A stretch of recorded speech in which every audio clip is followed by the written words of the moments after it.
இந்த வீடியோவில் பார்த்தீங்கன்னா 10th சயின்ஸ் புக்கில் இருக்க 14வது யூனிட் தாவரங்கள் மற்றும் விலங்குகளின் கலத்துதல் மற்றும் விலங்குகளின் சுற்றோட்டம்ன்றது தான் பார்க்க போகிறோம் ஃப்ரெண்ட்ஸ்.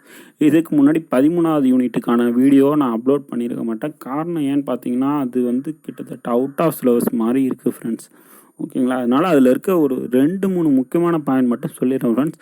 கொஞ்சம் அந்த யூனிட் எடுத்து நோட் பண்ணிக்கோங்க. இது யூனிட் 13க்கு. ஓகேங்களா, அதில் பார்த்தீங்கன்னா அட்டையை பற்றியும் முயல்களை பற்றியும் கொடுத்துருப்பாங்க ஃப்ரெண்ட்ஸ். அட்டையை பற்றி சொல்லிடுவோம். நம்ம சின்ன வயசுலேருந்து சொல்லியிருப்பாங்க, அட்டை ஒட்டிக்கிட்டா ரத்தத்தை உறிஞ்சிரும் அப்படின்னு சொல்லுவாங்க, கேள்விப்பட்டிருப்பீங்க எல்லாரும். அதை பண்ணுறது பார்த்தீங்கன்னா சங்கி ஓரல்ன்ற டைப் தான் ரத்தத்தை உறிஞ்சிரும். அதுமாதிரி அட்டையோட அந்த பிசின் மாதிரி கிராமப்புற மாணவர்கள் கண்டிப்பாக பார்த்துருப்பீங்க. அட்டை போனால் ஒரு சின்ன பிசின் மாதிரி போகும் ஃப்ரெண்ட்ஸ். அது பார்த்தாலே தெரியும் இந்த சைடுக்கு அட்டை போயிருக்கு அப்படின்ட்டு. ஓகேங்களா, அந்த பிசினில் இருக்க ஹீரோடின்னு ஒன்று இருக்குது ஃப்ரெண்ட்ஸ். ஓகேங்களா, அந்த ஹீரோடின் பார்த்தீங்கன்னா ரத்தம் உறையாமல் இருக்க பயன்படுது ஃப்ரெண்ட்ஸ். ஓகேங்களா, ஓகே ஃப்ரெண்ட்ஸ், இப்போ வாங்க 14வது யூனிட்டுக்கு போயிடலாம். ஓகேங்களா, இது கொஞ்சம் நிறைய பாயிண்ட்ஸ் இருக்குது ஃப்ரெண்ட்ஸ். ஒன் பை ஒன்னாக பார்க்கலாம். நீர் கடத்துதல் கொடுத்துருப்பாங்க ஃப்ரெண்ட்ஸ். தாவரத்தில் எப்படி நீர் கடத்துறோம் அது அப்படின்னு சொல்லிட்டு 2 வழி சொல்லுவாங்க, அப்போ பிளாஸ்ட் அண்டு சிம்ப்ளஸில் பார்த்தீங்கன்னா சைட்டோபிளாசம் வழியாகவும், அப்போ பிளாஸ்டில் பார்த்தீங்கன்னா செல் சுவர்களுக்கு இடையே உள்ள இடைவெளி வழியாகவும் நீர் டிரான்ஸ்மிட் ஆகுது அப்படின்னு சொல்லுவாங்க ஃப்ரெண்ட்ஸ். ஓகேங்களா, இதில் ஃபாஸ்டஸ்ட் வே பார்த்தீங்கன்னு வச்சுக்கோங்களேன், அப்போ பிளாஸ் தான் ஃப்ரெண்ட்ஸ். செல் சுவர் வழியாக போதில்ல, அதுதான் ஃபாஸ்ட்டு. அது செறிவின் அடிப்படையில் நடைபெறும் ஃப்ரெண்ட்ஸ். ஓகேங்களா, சிம்ப்ளஸில் பார்த்தீங்கன்னா முழுக்க சைட்டோபிளாசம் வழியாக போகும். இது சரிவின் அடிப்படையில் நடைபெறும். அதுமாரி கொஞ்சம் ஸ்லோவான வே தான். ஓகேங்களா, சிம்ப்ளஸ்ட் பார்த்தீங்கன்னா ஸ்லோவான வே தான். நீராவி போக்கு இது 9th அடிக்கடி கொடுத்துருப்பாங்க ஃப்ரெண்ட்ஸ். 3 வகையாக இருக்குது: இலைத்துளை நீராவி போக்கு, பட்டைத்துளை நீராவி போக்கு, கியூட்டிக்கிள் நீராவி போக்கு. ஓகேங்களா, சுக்ரோஸ் இடம்பெயர்தல் அழுத்த மாறுபாடு கோட்பாட்டின்படி நடைபெறுது அப்படின்னு சொல்லியிருப்பாங்க ஃப்ரெண்ட்ஸ். அதே மாதிரி பார்த்தீங்கன்னு வச்சுக்கோங்களேன், எக்ஸ்ட்ரா நீர் பார்த்தீங்கன்னு வச்சுக்கோங்க, காலையெல்லாம் பார்த்தீங்கன்னு வச்சுக்கோங்களேன், வெயில் டைமில் நீராவி போக்கு தாவரங்களால் ஈஸியாக நடந்துடும் ஃப்ரெண்ட்ஸ். அதுவே வெயில் டைமில் மழைக்காலம் இல்லை அந்த பனிக்காலத்தில் பார்த்தீங்கன்னு வச்சுக்கோங்களேன், அதுக்கு ஒரு ப்ரெஷர் வேரில் ஒன்று இருக்கும். இப்போ நிறைய தண்ணி இழுத்துரும், அதை வெளியேற்ற முடியாதுல்ல. அந்த டைமில் பார்த்தீங்கன்னு வச்சுக்கோங்களேன், இலையோட மூளையில் ஒரு ஹோல்ஸ் இருக்குது, அது வழியாக தண்ணி வழியும் அப்படின்னு சொல்லியிருக்காங்க. அதோட ஹோல்ஸோட பேர் ஹைடாதோடு அப்படின்னு கொடுத்துருக்காங்க ஃப்ரெண்ட்ஸ், நோட் பண்ணிக்கோங்க. அப்புறம் நம்ம ஹியூமன் பிளட்டுக்கு வந்தாச்சு ஃப்ரெண்ட்ஸ். ஓகேங்களா, ரத்தம் என்பது ஒரு திரவ இணைப்பு திசு ஃப்ரெண்ட்ஸ், ஞாபகம் வச்சுக்கோங்க. அது ஒரு லிக்விட் இல்லை, அது ஒரு திரவ இணைப்பு திசு அது. ஓகேங்களா, அதில் 55% பிளாஸ்மா இருக்குது ஃப்ரெண்ட்ஸ் ரத்தத்தில். அதுமாதிரி ரத்தத்தில் என்னென்ன இருக்குன்னு உங்களுக்கே தெரியும்: சிவப்பணு, வெள்ளையணு, ரத்தத்தட்டு. சிவப்பணு பார்த்தீங்கன்னா எரித்தோசைட்டு, வெள்ளையணு லியூக்கோசைட்டு, ரத்தத்தட்டுகள் பார்த்தீங்கன்னா த்ரம்போசைட்டு. ஓகேங்களா, ரத்த வெள்ளை அணுக்களில் பார்த்தீங்கன்னா உட்கரு இருக்கும். ஆனால் ரத்த சிகப்பு அணுக்களில் பார்த்தீங்கன்னா வச்சுக்கோங்களேன் உட்கரு இல்லைன்னு தான் சொல்லணும். அதாவது இளநிலையில் உட்கரு இருக்கும், முதுநிலையில் இருக்காது. ஓகேங்களா, உட்கரு இல்லைன்னு நினச்சிக்கோங்க. ரத்த சிவப்பணுக்களில் உட்கரு இல்லை. ஓகேங்களா, தெளிவாக கேட்டாங்கன்னா இளநிலையில் இருக்கும், முதுநிலையில் இருக்காது. ரத்த சிவப்பணுக்களில் அதேமாரி மைட்டோகாண்ட்ரியாவும் இல்லை, எண்டோபிளாச வலைப்பின்னலும் இல்லை ஃப்ரெண்ட்ஸ். இதனால தான் அதால் நிறைய ஆக்சிஜனை கேரி பண்ண முடியுது. ரத்த சிவப்பணுக்களால் நிறைய ஆக்சிஜனை கேரி பண்ண முடியுது.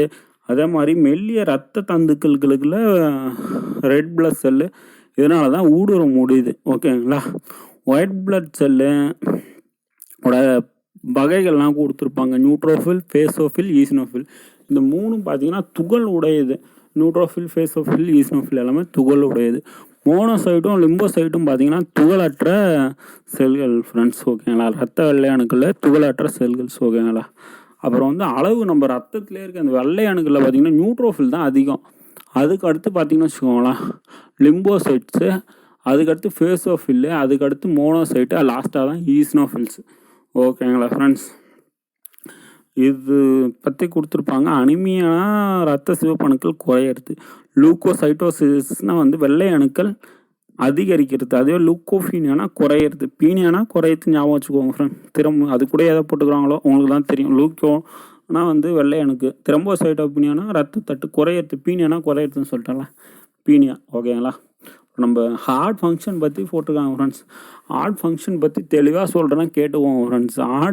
ஹார்ட் இருக்குங்களா, நமக்கே தெரியும் 4 அறை இருக்குது. Auricle, ventricle. வலது ஆரிக்கிள், வலது ஆரிக்கல், இடது ஆரிக்கல், வலது வென்ட்ரிக்கல், இடது வென்ட்ரிக்கல். ஓகேங்களா? இப்போ அப்படியே பாருங்கள் ஃப்ரெண்ட்ஸ். ஓகேங்களா?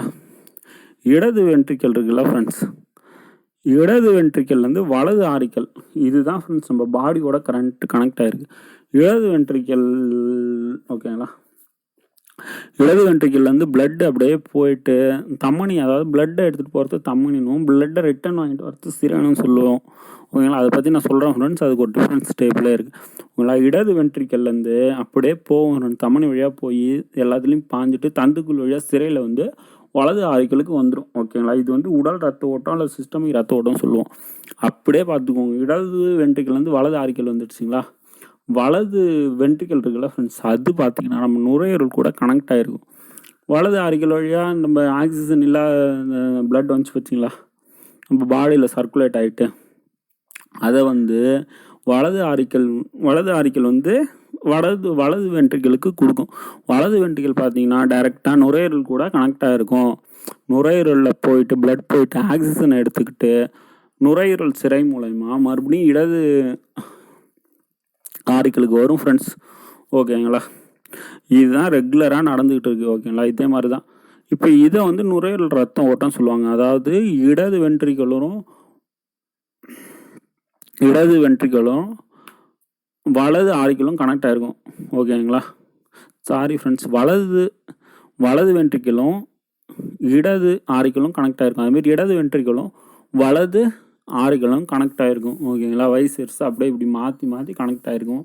இது ரெண்டுத்தையும் பிரிக்கிறத வந்து செப்டம்னு சொல்லியிருப்பாங்க ஃப்ரெண்ட்ஸ். ஓகேங்களா? இந்த இதய உரையை வந்து செப்டம்னு சொல்லியிருப்பாங்க. அப்புறம் வால்ஸை பற்றி சொல்லியிருப்பாங்க ஃப்ரெண்ட்ஸ். ஈறுதல் வாழ்வு, மூவிதல் வாழ்வு, அப்புறம் பிரச்சந்திர வாழ்வுகள்லாம் சொல்லியிருப்பாங்க. மூவிதல் வாழ்வு பார்த்தீங்கன்னா வலது ஆரிக்கல் வலது வென்ட்ரிக்கலுக்கு நடுவில் இருக்கும் ஃப்ரெண்ட்ஸ். மூவிதல் வாழ்வு.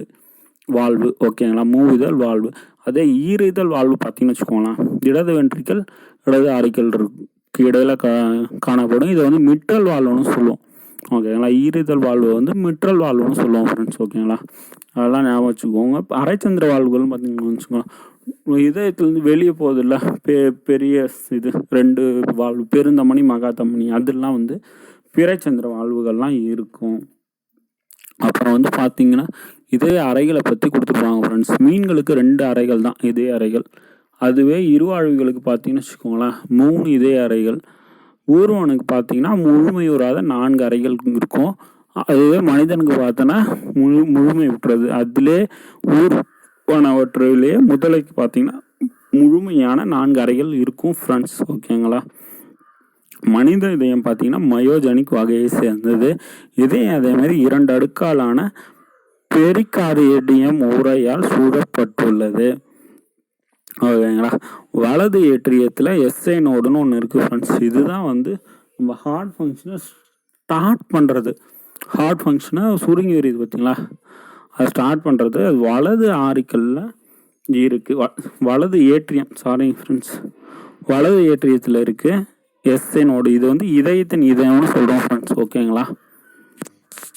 இதயத்தோட அப்புறம் இந்த சுருங்குற விரிகிற இதெல்லாம் கொடுத்துருப்பாங்க டைமிங்ஸ்லாம். ஓகேங்களா?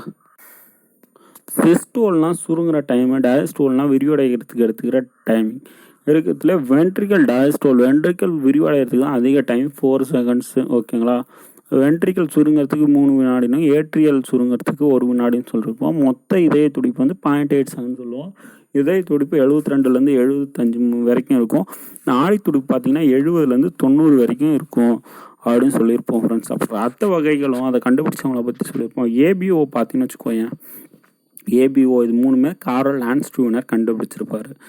ஏபி ரத்த வகை மட்டும் டிகாஸ்டோஸ்டைன் இவங்க 2 பேரும் சேர்ந்து கண்டுபிடிச்சிருப்பாங்க. அதே மாதிரி ஏ வகைன்னு வச்சுக்கோங்களேன், அதில் ஆன்டிஜன் பார்த்தீங்கன்னா இது வந்து ஆர்பிசியில் மேலே இருக்கும். அதோட ஆன்டிபாடி பி பார்த்தீங்கன்னா வச்சுக்கோங்க ரத்த பிளாஸ்மாவில் இருக்கும். பியில் அதேமாதிரி வைஸ் வெர்சா, பியில் பார்த்தீங்கன்னா ஆன்டிஜன் வந்து பி, இது ஆர்பிசி ரெட் பிளட் செல் மேலேயும், அதோட ஆன்டிபாடி ஏ வந்து ரத்த பிளாஸ்மாலையும் இருக்கும். ஓகேங்களா? அதுவே ஏபியில் பார்த்தீங்கன்னு வச்சுக்கோங்களேன் 2மே ஆன்டிஜன் தான், ஆன்டிபாடியே கிடையாது. ஏபி ரத்த வகையில் ஆன்டிபாடியே கிடையாது. 2 பேருமே பார்த்தீங்கன்னு வச்சுக்கோங்களேன் ஏ அண்டு பி 2மே ரத்தத்தோட ரெட் பிளட் செல்லில் இருப்பாங்க. ஆன்டிபாடி எதுவும் இல்லை, அதனால் ரத்த பிளாஸ்மாவில் எதுவும் இருக்காது. அப்படியே ஓவில் பார்த்தீங்கன்னு வச்சுக்கோங்களேன் ஆன்டிஜென் எதுவும் கிடையாது, அவருக்கு 2மே ஆன்டிபாடி தான். அதனால தான் என்ன பிரச்சனைனா, ஓ பார்த்தீங்கன்னா அவங்களுக்கு வந்து ஓ பாசிட்டிவ் மட்டும்தான் செட் ஆகும். ஓகேங்களா? மிச்சம் எல்லாமே ஏபி 2மே ஆன்டிபாடி. ஓகேங்களா? அதேமாரி ஏபி பார்த்தீங்கன்னா அதுக்கு ஆன்டிபாடியே கிடையாது. ஓகேங்களா? அதனால் வந்து ஏபி பாசிட்டிவ் உள்ளவங்க பார்த்தீங்கன்னா எல்லாருக்கிட்ட இருந்து ரத்தம் வாங்கிக்கலாம். ஓகேங்களா? அனைவருக்கும் ஓ வந்து எல்லாருக்கும் கொடுக்கும், ஏபியும் வந்து எல்லாருக்கிட்டேருந்தையும் வாங்கிக்கும். ஓகே ஃப்ரெண்ட்ஸ், இதில் வந்து ஓரளவு முக்கியமான பாயிண்ட்ஸ் எல்லாமே கொடுத்துருங்க ஃப்ரெண்ட்ஸ். வேகமாக இந்த வீடியோ வாட்ச் பண்ணதுக்கு தேங்க்ஸ். ஓகேங்களா? பிடிச்சிருந்தா ஷேர் பண்ணுங்கள் ஃப்ரெண்ட்ஸுங்களுக்கு. ஒரே ஒரு நிமிஷம் ஃப்ரெண்ட்ஸ், தமனி மற்றும் சிரைகள் இருக்குல்ல, அதை பற்றி சொல்லாமல் விட்டுட்டேன்ல, அதோட டிஃப்ரென்சஸ் சொல்லிடுறேன் ஃப்ரெண்ட்ஸ். தமனி பார்த்தீங்கன்னு வச்சுக்கோங்களேன், ஆக்சிஜன் கண்டைன்டு பிளட்டை உடம்பு முழுக்க எடுத்துகிட்டு போகும். ஆக்சிஜன் நிறைந்த ரத்தத்தை, அது அதிக அழுத்தத்தில் உள்ள ரத்தத்தை எடுத்துகிட்டு போகும் ஃப்ரெண்ட்ஸ் தமனி. அதுமாரி வெளிர் சிவப்பு நிறத்தில் இருக்கும், தடித்தது, மீளும் தன்மை உடையது. எல்லா தமனியுமே ஆக்சிஜன் நிறைந்த ரத்தத்தை எடுத்துகிட்டு போகும், நுரையீரல் தமனியை தவிர. ஓகேங்களா? தமனிகளில் உள்ளீடு வாழ்வுகள் எதுவும் கிடையாது ஃப்ரெண்ட்ஸ். அது அப்படியே சிறை வயசு வருஷம் ஆக்சிஜன் இல்லாத ரத்தத்தை இதயத்துக்கு கொண்டு போகும். ஓகேங்களா? உள்ளீடு வாழ்வுகள் உண்டு. மெல்லிய மற்றும் மீளும் தன்மையற்றது, வெளிர் சிகப்பு நிறத்தில் காணப்படும். எல்லா சிரைகளும் ஆக்சிஜன் இல்லாத ரத்தத்தை தான் எடுத்துகிட்டு போகும், நுரையீரல் சிறையை தவிர. சரி, ஓகே ஃப்ரெண்ட்ஸ், அவ்வளோதான். தேங்க்ஸ் வீடியோ வாட்ச் பண்ணதுக்கு. பிடிச்சிருந்தால் லைக் பண்ணுங்கள், ஷேர் பண்ணுங்கள். ஓகேங்களா? சப்ஸ்கிரைப் பண்ணுங்கள் ஃப்ரெண்ட்ஸ். பெல் ஐக்கானை கிளிக் பண்ணுங்கள், அப்போ தானே போடுற வீடியோ எல்லாம் உங்களுக்கு வரும். லேப் அசிஸ்டண்ட்டுக்குள்ளே எல்லா வீடியோவும் அப்லோட் பண்ணிவிட்டு டெஸ்ட் பேட்சும் ஸ்டார்ட் பண்ணி